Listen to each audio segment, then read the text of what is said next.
Hello students, मैं doctor Savita Verma, associate professor, government arts college Kota.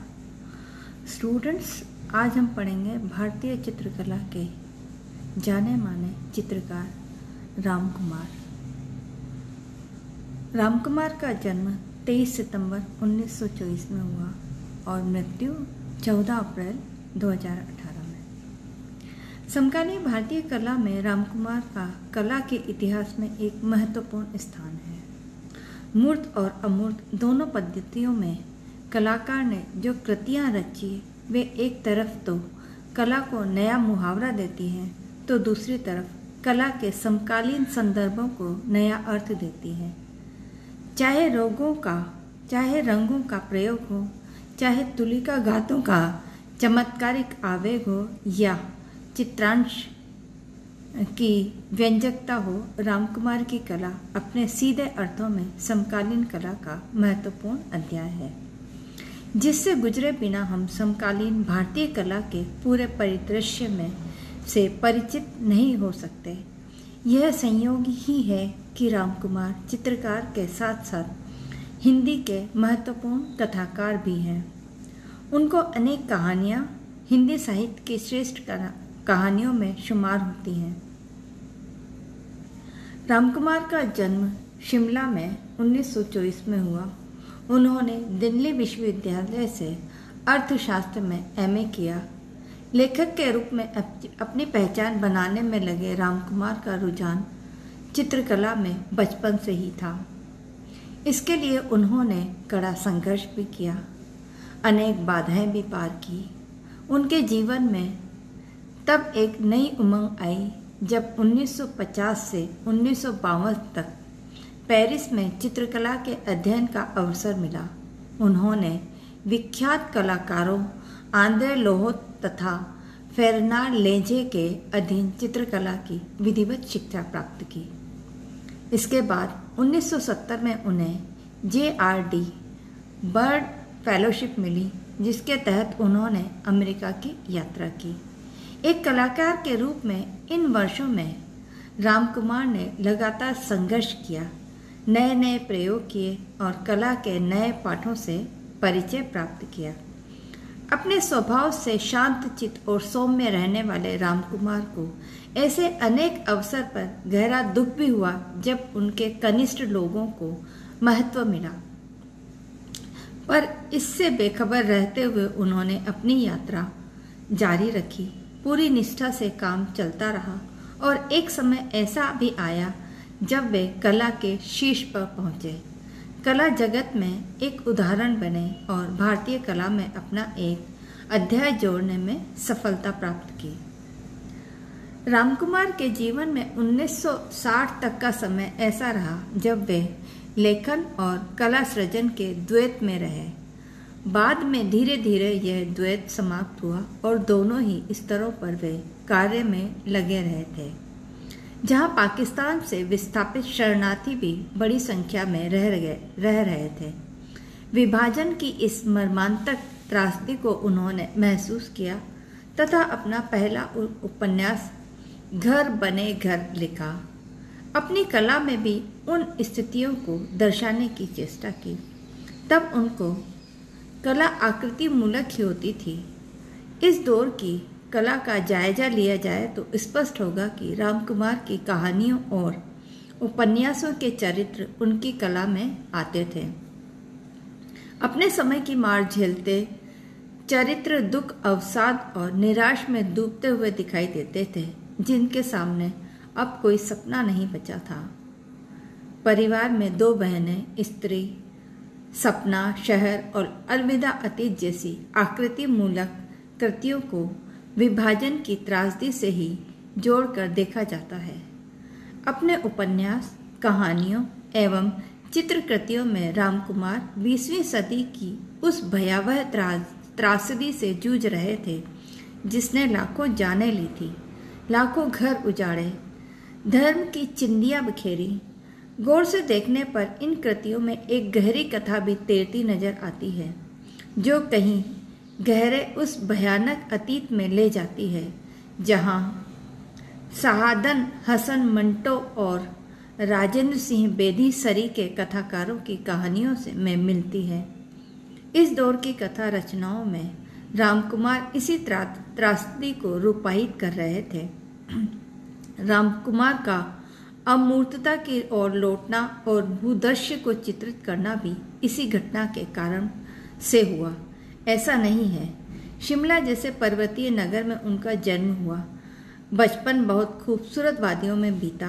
प्रकृति के मनोरम दृश्यों का अक्स उनकी स्मृति में ऐसा उतरा कि वह उनके कलाकार का स्थायी भाव ही बन गया। उनके लेखन में भी प्रकृति के उपादानों का वैसा ही चित्रण है जैसा उनकी कलाकृतियों में। जब वे किशोर अवस्था में 7वीं कक्षा के छात्र थे तो ड्राइंग के टीचर ने उन्हें प्रकृति से प्रेम करना सिखाया।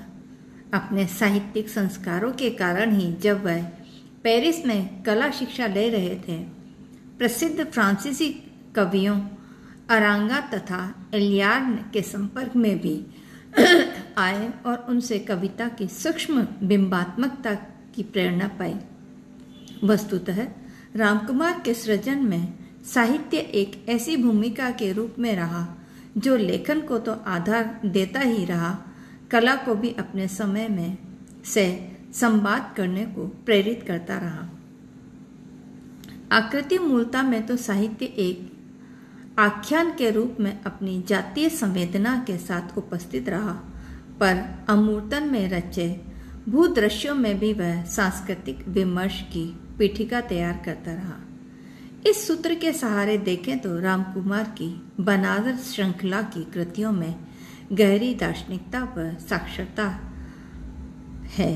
यह दर्शन कला में जहाँ आकृति मूलता से मुक्ति का उद्घोष करता है, वहीं जीवन के कल्मशों से मुक्ति की घोषणा भी करता है।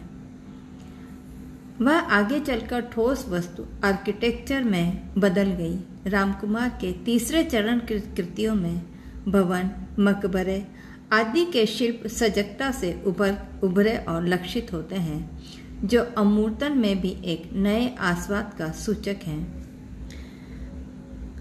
ऐसी कृतियों में अनेक शीर्षकहीन काम शामिल हैं जो 1990 के बाद निर्मित हुए, पर सभी चरणों में की कलाकृतियों में रामकुमार का एकांत दृश्य उभरता है। एक शून्य को रचती हुई कृति अपनी निस्तब्धता में शांति का विन्यास देती है। इनमें दर्शक अपने भीतर के एकांत को पर्यवसित करता हुआ मौन से साक्षात्कार करता है। दूर दूर तक पसरी उदासी, शांति, सूनापन जैसे कलाकार के वैयक्तिक जीवन को साक्षात करते हों। यह कहीं कलाकार के भीतर का सन्नाटा भी है जो वितरागी है। कहते हैं कि रचना कृतियों के व्यक्तित्व को प्रतिबिंबित करती है। राजकुमार के व्यक्तित्व में उनकी कृतियों को चाहे प्रत्यक्ष न जोड़ा जा सके, पर यह स्पष्ट है कि इन कृतियों में प्रकृति, परिवेश और आज के समय के संताप की गहरी गूंज है। दूर तक पसरे पर्वत, विस्तार में झांकती रेत, खिड़कियों से दिखती चोटियां और रेखाओं में उभरते गुंबद, मेहराब, इमारतें और मकबरे अपनी निर्जनता से बहुत कुछ कहते हैं, जिसे रामकुमार की खामोशी सब कुछ कहती चलती है।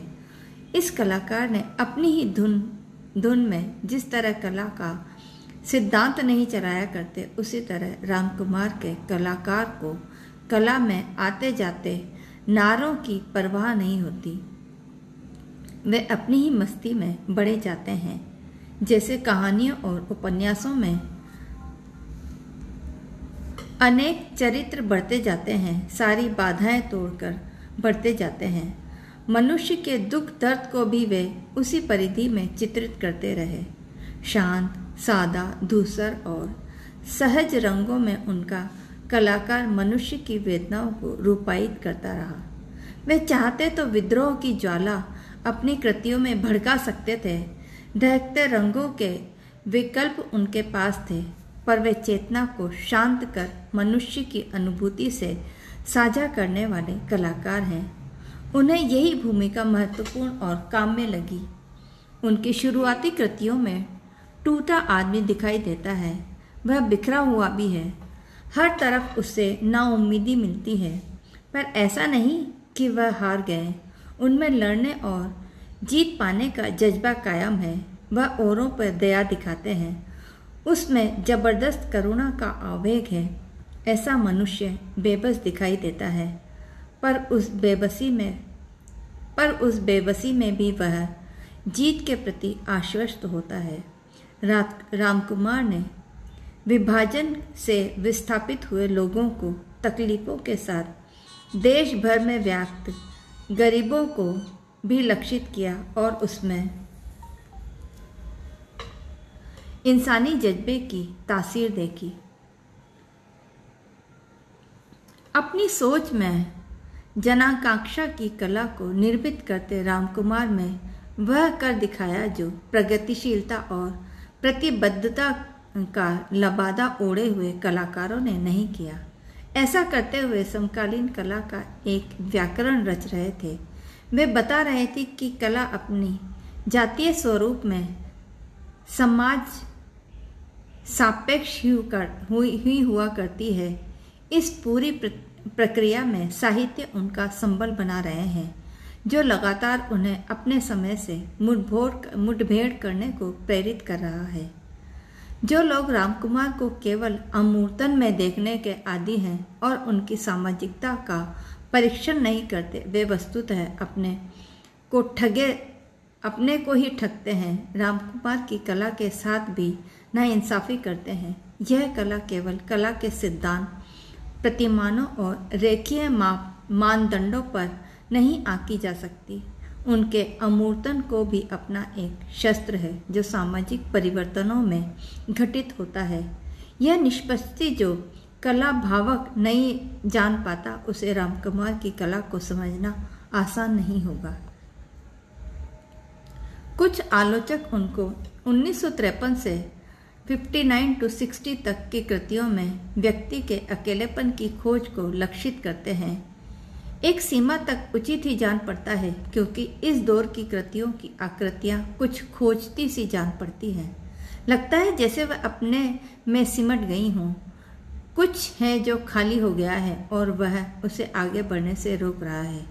यह वह दौर है जब पूरी दुनिया में मानवीय संत्रास चरम पर था। भारत तो विभाजन की त्रासदी झेल रहा था, पर पूरा विश्व परमाणविक विभीषिका की आग में जल रहा था। आज गुजर जाए, कल की उम्मीद पर प्रश्न टंगा था। ऐसे ही समय में हिंदी के कवि धर्मवीर भारती ने अंधा युग लिखा था। उसमें कृष्ण की कायरतापूर्ण मृत्यु को लक्ष्य पर मानव भविष्य की चिंता में भारती ने लिखा था, किंतु रक्षा कैसे होगी इस अंधे युग में मानव भविष्य की, प्रभु के कायर मरण के बाद। प्रभु का कायर मरण श्रद्धा का लोप था। श्रद्धा गई तो मनुष्य में भविष्य का क्या होगा। रामकुमार के इस दौर की कृतियां श्रद्धा की खोज को भी यत्न है। भारती की पंक्ति चित्कार करती है, पर रामकुमार की कृतियां गहरी खामोशी भी उम्मीद के साथ आसरा बनाए रखती हैं। सूजा आरा जैसे अन्य प्रगतिशील कलाकारों की तरह निराश रामकुमार के यहाँ नहीं है भी तो उसमें उम्मीद की कौंध है, अपने पर भरोसा है और कदाचित लुप्त हो रही श्रद्धा की खोज। इन मनुष्यों की खोज भी है जो अपने से बेगाने होते जा रहे हैं। आगे की कृतियों में रामकुमार वेदनाग्रस्त आकृतियों को छोड़कर उजाड़ वन प्रांतरों को उठाते हैं, पर इस विषय पर अमूर्तता के बावजूद कलाकार के पहले वाले विमर्श को ही संप्रेषित करता है। यह आश्चर्य में डालने वाला तथ्य है कि चाहे रामकुमार की कला में कोई भी चरण क्यों न आए, उसमें परिवर्तन क्यों न घटित हो, सब चरणों में कलाकार की खोज श्रद्धा की ही रही है। ऐसी कला वह कलाकार ही दे पाता है जो अपने को कृति में विलीन कर देता है। रामकुमार ने अपनी कला में निरंतर यही किया। रामकुमार की कुछ अन्य प्रसिद्ध कृतियों में प्रकाश पर छाया के बीच नदी, खंडहर, स्मृति, प्रतिबिंब, घर, घाट, वसंत, श्रद्धांजलि आदि की गणना होती है, जो उनके कुल शीर्षक और भूदृश्यों के अतिरिक्त हैं। Thank you.